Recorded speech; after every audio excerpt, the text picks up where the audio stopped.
Hi, everybody. I'm Esther, and this is my podcast, My Trans Dad.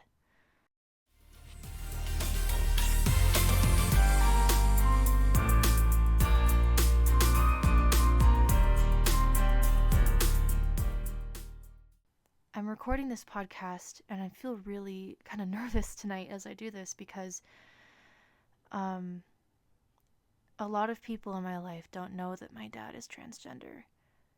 And I'm not doing this for the attention. I'm not doing this for any other reason than I felt really alone when this happened to me, when this news came out, as it were. And I feel like there are a lot of other people out there who have similar experiences to me, and our voices haven't been heard over the last several years, as long as this discourse has been happening in our culture, in our societies. And I think that it's time that they are. So, in the words that I heard from Emma Watson at the UN convention way back when, if not me, who? If not now, when? And with that in mind, I am gathering my bravery and my courage to speak out about my experience. Okay. So, like I said, I've never once heard from this side of the story about the LGBTQ movement and people like me, our experience around this. And I know for a fact that all of our experiences are as diverse as can be, because my own experience, my own feelings and choices have varied dramatically from the beginning of my journey with this until now. And I'm sure that it will change in the future. It's just, that's how these things work. As our brains adjust, our choices adjust, and our perspectives adjust. So, the one thing that I have felt most about going into this project is fear. I have fear of showing my face, of not being anonymous. I have fear of people knowing who I am, because this still feels very private to me. And for that reason, I won't be using real names in real places. And that means that, yes, Esther is not my real name. And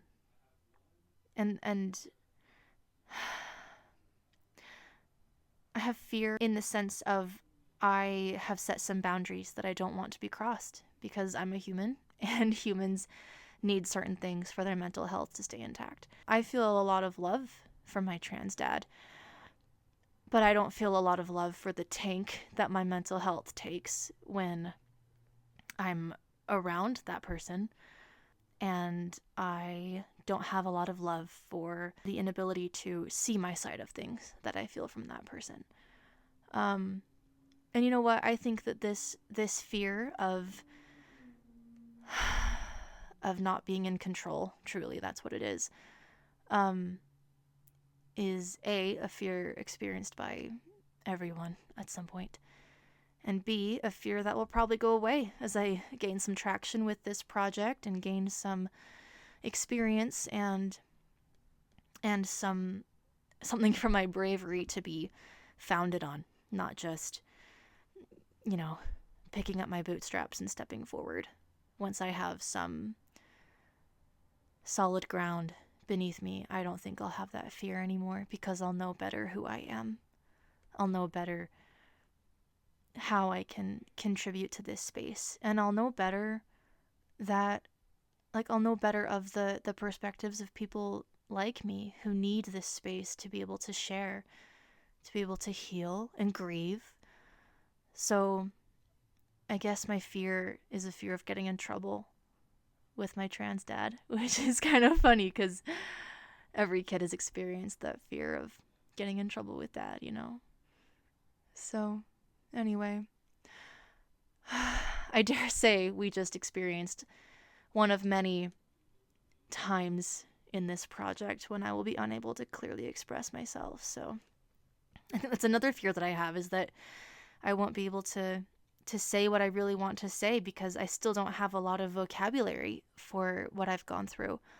And so I'm sure that I'll choose the wrong words and say things wrong and put some ideas in people's heads that I don't mean to about who I am and what I believe and how I see things and see this relationship. But I just hope that my authentic, like, feelings around this can come through, even if some of my words aren't like, don't see, I'm doing it again. Even if some of my words aren't perfect. How about that? And to go back to mental health a little bit, I think another fear that I have is that my mental health will tank around the days that I record this podcast.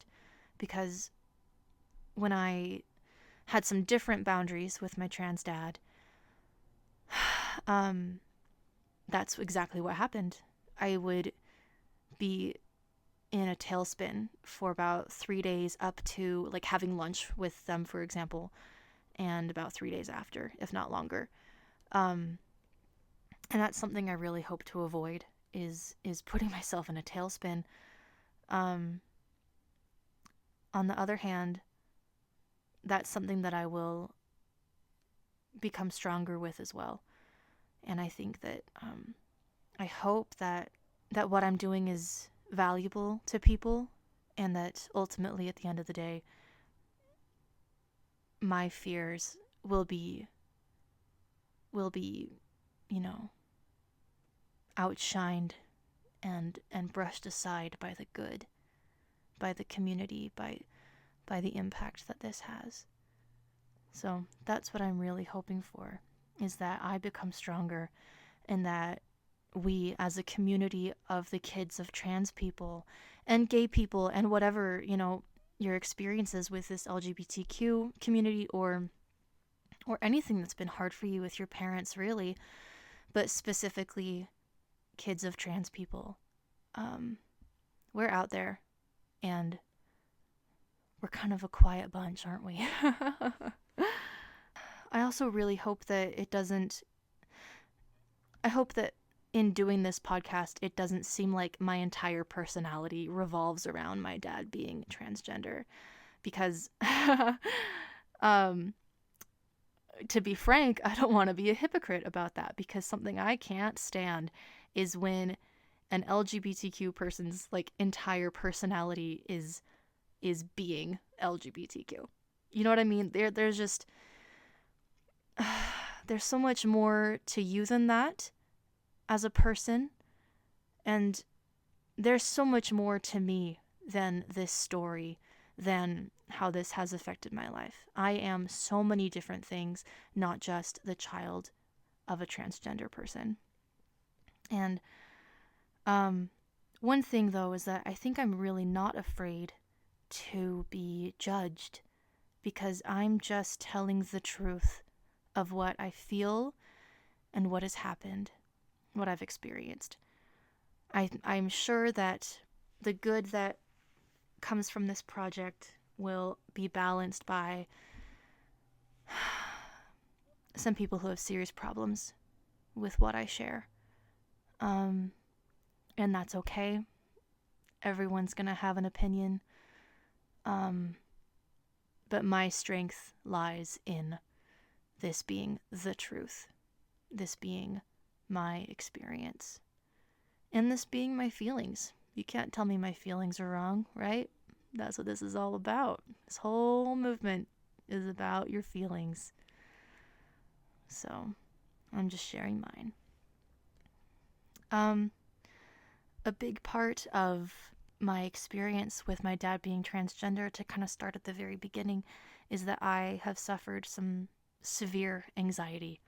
I think that we're what people call the anxious generation. Isn't there a book called The Anxious Generation? I don't know who it's by, but I can imagine the title or the cover in my head. And my anxiety has manifested in a lot of different ways in the last, 8 years or so since this has happened. Maybe 10 years. And over the last, it's been quite some time, but I don't know if anybody else out there has experienced this, but I had some really bad anxiety attacks over the last decade of my life.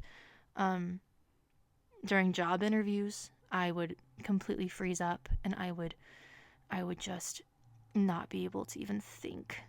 I could barely breathe. I had this, whenever I get anxious and I feel it in my body, it's like a trembling in my core, like a chihuahua. You know what I mean? I just start to tremble and shudder, and I have a lump in my throat as if I'm about to start crying, and often I do.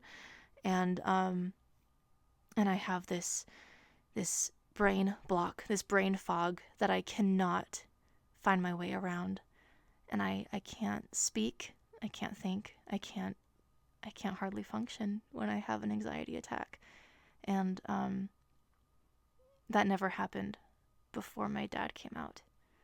I was I was a good kid. I was probably going to get some anxiety anyway, because I had some pressure from my family, whether they knew it or not, to get good grades, to not be a troublemaker and things like that. So I grew up people pleasing, and that definitely played a role in the early days of my relationship with my trans dad. And it developed into this severe anxiety that I experienced. And I'm on some medication now, 10 milligrams of Lexapro daily, whoop whoop, and that's been helping a lot. But it took me a long time to even feel like I was worth putting on meds, because I felt like I should have been stronger than that. I felt like I should have been able to figure it out, or I was just being dramatic or whatever. But I remember distinctly there was one day where we did all my favorite things. I went on a hike, I went and saw a play, I was with my family, and I ate really good food. And then in the late afternoon of that day, after all those wonderful things that happened, I had the worst anxiety attack to date. And at that point I realized, no, these are all the things that I've done today. These are all the things that should be helping me not experience this. And it happened anyway. And it was a bit of a reality check where I was like, this is bigger than me. This is bigger than my resolve to get through. And I went and pursued serious help. I tried like vitamin B supplements, and it was like, whatever. But then medication is kind of the only thing that worked. And I'm more even keeled now, and that's really good. So if that's what you need, then that's what you need. And that's not to say that my anxiety is completely gone away, because even doing some research to choose a name for this podcast, being exposed to LGBTQ content and things like that, it's a bit of a trigger for my brain. And I kind of hate the word trigger, but it's because I feel like we all have such different ideas of what that means. But it sparked my anxiety symptoms. And I could tell that it had sparked it because I had been fine up until that point. And nothing else had happened that would have that effect on me. So anyway, the point is, my anxiety is still around, and it's manifesting itself even as I've just been preparing to record. And even as I record now, you can kind of feel my voice kind of breaking out a bit. Maybe I'm just thirsty, but maybe it's anxiety. It's kind of hard to tell sometimes, you know? But anyway, moving on a little bit, doing search engine optimization research for this name of this podcast, and in creating the logo, I felt my anxiety symptoms creeping in. And that's just something that I still deal with. I'm sure a lot of you do too, and let's just be there for each other. It's not easy what we've gone through, and people never know what to say. People never know how to relate to it. And so we end up kind of keeping it in and handling it ourselves. And that's not how we're meant to go through the world. So I really hope that this helps people. That's the goal. I really don't want to be combative or stir the pot or whatever, but this is a perspective that matters. Yours and mine.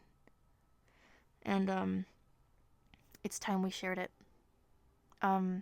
So I think with that I will conclude this first episode. I have an email address for this podcast. It's mytransdad@gmail.com.